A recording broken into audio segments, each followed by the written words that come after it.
अस्सलाम वालेकुम dear students. जैसा कि आप लोग जानते हैं कि हम डेमोक्रेटिक पॉलिटिक्स का चौथा चैप्टर पढ़ रहे हैं, जिसको हमने ऑलमोस्ट कंप्लीट किया, लेकिन हमें चंद चीजें उसमें रह गई थी जो आज हम कंप्लीट करने जा रहे हैं। कल की वीडियो में हमने why elections are necessary, elections जरूरी क्यों होते हैं जमहूरियत में, वो हमने जाना। उसमें हमने देखा कि एक इलेक्शन ही ऐसा हथियार हमारे पास होता है जिससे हम क्रिवल अनपॉपुलर रिप्रेजेंटेटिव्स को दूर कर सकते हैं। अगर कोई रिप्रेजेंटेटिव हमारा काम सही ढंग से नहीं करता है तो उसको हटाने का हमारे पास एक ही तरीका होता है, वो होता है इलेक्शन। जब अगली बार फिर इलेक्शन होते तो हम उसके फेवर में वोट कास्ट नहीं करते, जिससे वो हार जाते हैं और हमें एक अच्छे नुमाइंदे को दोबारा से चुनने का मौका मिलता है। और इसके साथ साथ इलेक्शंस, जो मैंने आपको पहले भी कहा है कि 3 ऑर्गन्स ऑफ द गवर्नमेंट में लेजिस्लेचर, एग्जीक्यूटिव एंड जुडिशरी आती है।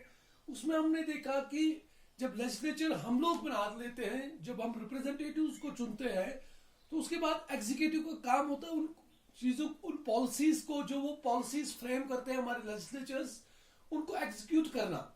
अगर एग्जीक्यूटिव इनको ठीक से एग्जीक्यूट नहीं करता है तो हमारे जो रिप्रेजेंटेटिव्स होते हैं वो उनको रिस्पॉन्सिबल ठहरा सकते हैं।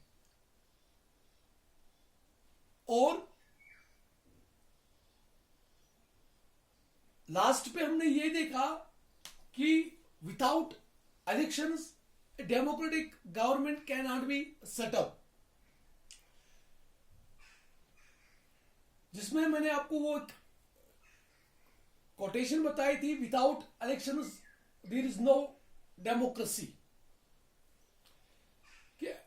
ये एक ही सिक्के के दो पहलू, दो साइड्स है, इलेक्शन डेमोक्रेसी, डेमोक्रेसी इलेक्शंस। तो इससे हमें पता चलता है कि इलेक्शंस कितने जरूरी है एक डेमोक्रेटिक मुल्क में। तो आज हम इस टॉपिक को क्लोज करने जा रहे हैं, जिसमें हमें कुछ चीजें रह गई, जैसे कि general elections, by elections, direct and indirect elections. जहां तक जनरल इलेक्शंस का सवाल है, the elections to the Lok Sabha is called general elections. जो इलेक्शंस लोकसभा के लिए होते हैं, जैसे मैंने आपको कहा कि 2 houses of the parliament, one is called Lok Sabha and another is called Rajya Sabha. लेकिन यहां पे मैंने आपको बताया जो इलेक्शन लोकसभा के लिए होते हैं उन्हीं को जनरल इलेक्शंस कहा जाता है।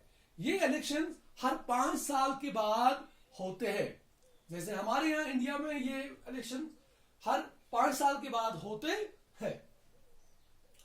उसके बाद बाय इलेक्शंस। बाय इलेक्शन क्या होता है?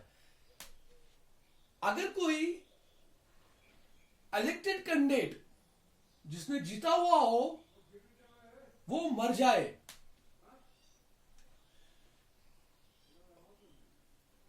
लेकिन अभी उसका टेन्योर जो है वो 3 साल हो, 4 साल हो, 4.5 साल हो या 2 साल हो, या उसकी जो सीट जो है ये किसी और वजह से वैकेंट खाली पड़ जाए। हो सकता है कभी कोई रिप्रेजेंटेटिव, कभी कोई एमपी रिजाइन कर ले, तो फिर उस सीट के लिए अलग से इलेक्शन किए जाते हैं, नॉर्मल रूटीन के बगैर। जैसे मैंने आपको पहले कहा कि 5 साल का गैप होता है एक इलेक्शन के बीच में, एक इलेक्शन और दूसरे इलेक्शन के बीच में, तो यहां पे वो उस चीज को नहीं देखा जाता है। अगर कोई कैंडिडेट मर जाता है या वो रिजाइन कर लेता है तो वहां पे फिर से इलेक्शन कराए जाते हैं। उन्हीं इलेक्शंस को बाय इलेक्शंस कहते हैं। उसके बाद direct and indirect elections. Direct elections, जो इलेक्शंस हम लोकसभा के लिए, जो इलेक्शंस हम स्टेट लेजिस्लेटिव असेंबलीज के लिए, जो इलेक्शंस हम पंचायत के लिए, म्यूनिसिपैलिटीज के लिए होते हैं, उन इलेक्शंस को डायरेक्ट इलेक्शंस कहते हैं। क्योंकि उनमें लोग जो होते हैं वो डायरेक्टली पार्टिसिपेट करते हैं, वो लोग अपने वोट्स का इस्तेमाल करते हैं।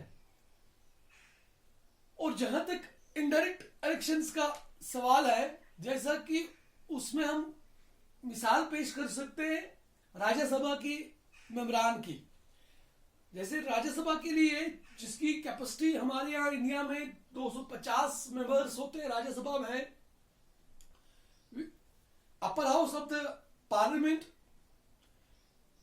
जिसको upper house of the parliament भी कहा जाता है, उसमें उसके इलेक्शन जो होते हैं वो इनडायरेक्ट होते हैं। क्योंकि आप उसमें देख सकते हैं कि लोग डायरेक्टली उनको वोट कास्ट नहीं, उनके फेवर में वोट कास्ट नहीं करते हैं, बल्कि हमारे जो स्टेट लेजिस्लेटिव असेंबलीज के मेंबर रिप्रेजेंटेटिव्स होते हैं, या